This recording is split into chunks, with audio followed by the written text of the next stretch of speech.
Hello everyone. तो welcome है आपका इस सीरीज़ में, that is CBSE important questions. ये है हमारा क्वेश्चन नंबर 6। ओके, स्टार्ट करते हैं क्वेश्चन को एनालाइज करने से।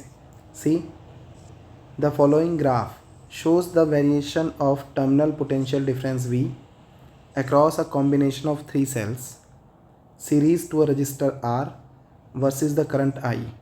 फर्स्ट थिंग फर्स्ट, अगर आपको तीनों सेलों के बारे में कोई इन्फॉर्मेशन नहीं है तो मान के चलिए तीनों के तीनों सेल आइडेंटिकल हैं।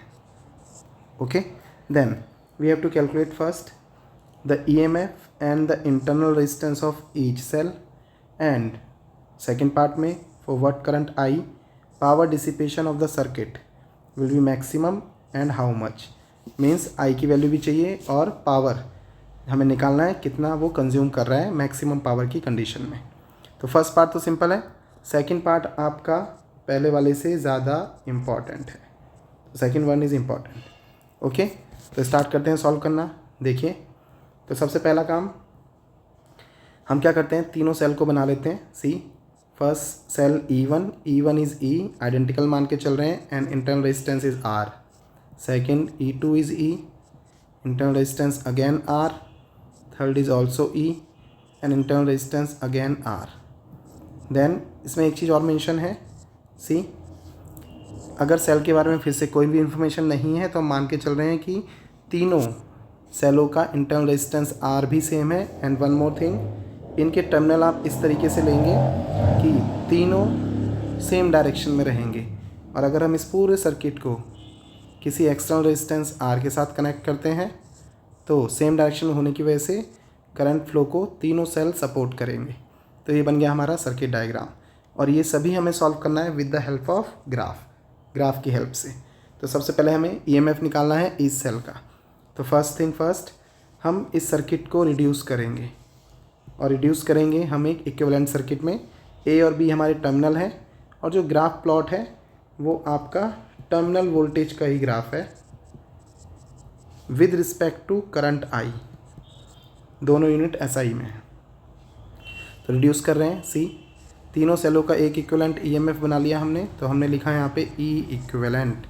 देन तीनों सीरीज़ में हैं तो ये आ जाएगा सीधे सीधे 3E। तीनों इंटरनल रेजिस्टेंस का भी इक्विवेलेंसी ले ली, सो आर इक्विवेलेंट, एंड आ जाएगा ये 3 times of R. Terminal connect करें हमने ए एंड बी, और इसको हमने एक एक्सटर्नल रेजिस्टेंस आर के साथ कनेक्ट किया है लाइक दिस। करंट फ्लो हो रहा है कुछ इस तरीके से आई। देन अब यहाँ पे देखिए, जो हमारा इक्विवेलेंट वाला सर्किट डायग्राम है, इससे डिस्चार्जिंग ऑफ सेल की इक्वेशन वेरीफाई होती है। तो डिस्चार्जिंग ऑफ सेल हम यूज़ कर रहे हैं, यूजिंग डिस्चार्जिंग ऑफ सेल, इसकी इक्वेशन हम वेरीफाई कर रहे हैं। तो डिस्चार्जिंग ऑफ सेल के केस में we know that equation is V equal to E minus I R, this one. But since हम अपने लिए अप्लाई कर रहे हैं तो देखिए V सभी के लिए सेम रहेगा, लेकिन E हमारा E इक्विवेलेंट हो जाएगा एंड R भी R इक्विवेलेंट हो जाएगा। तो ये हो गई हमारी इक्वेशन नंबर 1। तो इसका यूज़ करेंगे हम, और ग्राफ को एनालाइज करके हम E equivalent and R equivalent के आंसर्स को फाइंड आउट करेंगे। तो देखिए अगेन ग्राफ पे चलते हैं। तो देखिए अगेन ग्राफ मैंने यहाँ पे कॉपी पेस्ट किया है, तो इस इक्वेशन का हम यूज़ करने वाले हैं। तो देखिए सबसे पहले सी ग्राफ से हमें साफ पता चल रहा है कि अगर हम आई की वैल्यू, जो कि हमारी एक्स एक्सिस पे प्लेस है, at terminal voltage y axis पे प्लेस है, ठीक है। तो सबसे पहले हम आई को 0 कर देते हैं। तो सी व्हेन आई इज़ 0, आई को हमने 0 किया। यहाँ देखिए, तो जब हम आई को 0 करेंगे तो फ्रॉम इक्वेशन 1 से हमें मिला जो टर्मिनल वोल्टेज वी होगा, जो कि हमारा यहाँ गिवन है, वी हमारा बनेगा ई इक्विवेलेंट के इक्वल। देन सी ई इक्विवेलेंट की वैल्यू हमें पता है, इट इज़ 3 टाइम्स ऑफ ई। अब हम ग्राफ से V की वैल्यू प्लेस करेंगे। सी जब I की वैल्यू 0 है, मीन्स इस पॉइंट पर V की वैल्यू है हमारी 6 वोल्ट। तो ये आ गया 6 is equal to E equivalent and that is 3E। तो पहला आंसर हमारे पास आ गया है, दैट इज़ E आ गया है सिंपली 2 वोल्ट। तो EMF of each cell is 2 volt. Now see again from the graph. तो देखिए पहले हमने क्या किया था इक्वेशन में, इक्वेशन फिर से रिराइट कर देते हैं। V equal to E equivalent minus I times of R equivalent. ये थी हमारी इक्वेशन 1। इससे हमने निकाला EMF of each cell. Compare करने के बाद अगेन अभी हमने क्या किया था, जीरो, आई को जीरो किया था, अब हम करने वाले हैं वी को जीरो। तो again from the graph see when V is zero, V zero रखते हैं। तो देखिए वी जीरो मिल रहा है हमें इसी ग्राफ से, जब वी जीरो है तो आई की वैल्यू है 2 एम्पियर। तो I become simply maximum, max value है ग्राफ में and that is 2 ampere. Value place कर रहे हैं इक्वेशन 1 में।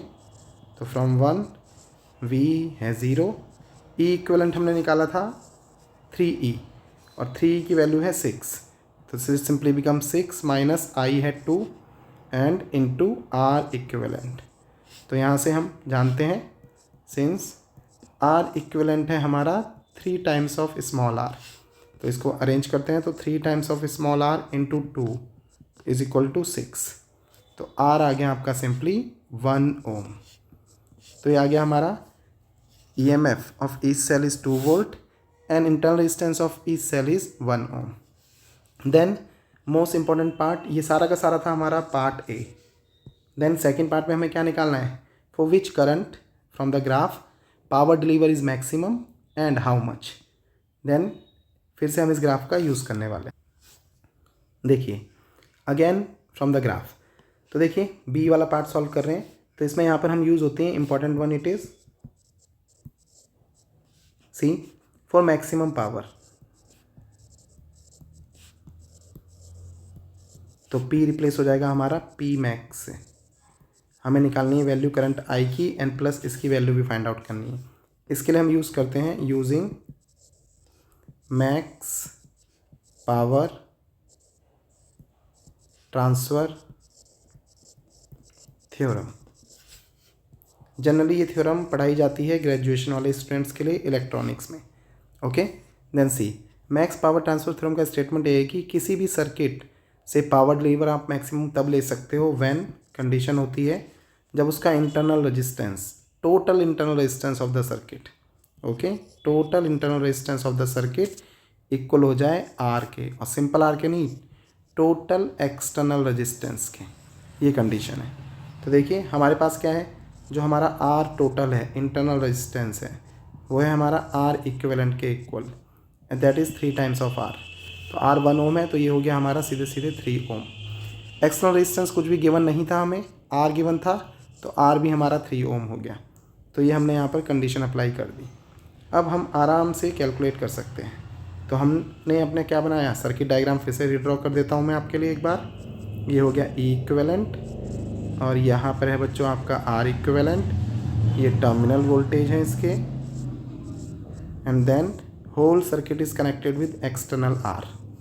देन सी, तो अब हम पावर की वैल्यू निकाल देते हैं, सी पी, और P simply become P max condition रखने के बाद।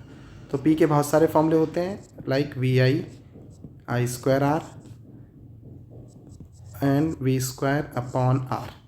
ओके, तो सबसे पहले हम power deliver maximum P max ही निकाल देते हैं। तो हमें टोटल वी हमें पता है, एंड टोटल वी है हमारा जो सर्किट में कनेक्ट है, that is E equivalent. E equivalent था 3 टाइम्स ऑफ ई। एक ई की वैल्यू थी 2 वोल्ट, तो 3 इंटू 2 6 वोल्ट।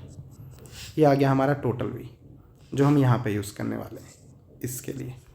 देन आर है आपका पूरे सर्किट का टोटल रेजिस्टेंस, और हमारे केस में टोटल रेजिस्टेंस होगा capital R plus R equivalent, और दोनों सेम है, तो दोनों सेम है और दोनों की वैल्यू है 3 ओम। तो 3 + 3 ये हो गया बच्चों 6 ओम। तो हम अप्लाई कर रहे हैं, पी मैक्स कैलकुलेट कर रहे हैं। तो पी मैक्स हो गया आपका ये वाला formula, V square means this one, 6 का square and upon R is 6, तो कैंसिल आउट हो गया ये टर्म। तो ये आ गए आपकी 6 वाट। तो जो पावर डिलीवर मैक्सिमम होगा उसकी वैल्यू हमने पहले फाइंड आउट की है, and that simply comes out to be how much, 6 watt. अब आपको क्या चाहिए, आई चाहिए। आई के लिए आप कोई सा भी फॉर्मूला लगा सकते हैं, हम लगा रहे हैं वी इंटू आई वाला, किस करंट पर पावर डिलीवर मैक्सिमम होगी।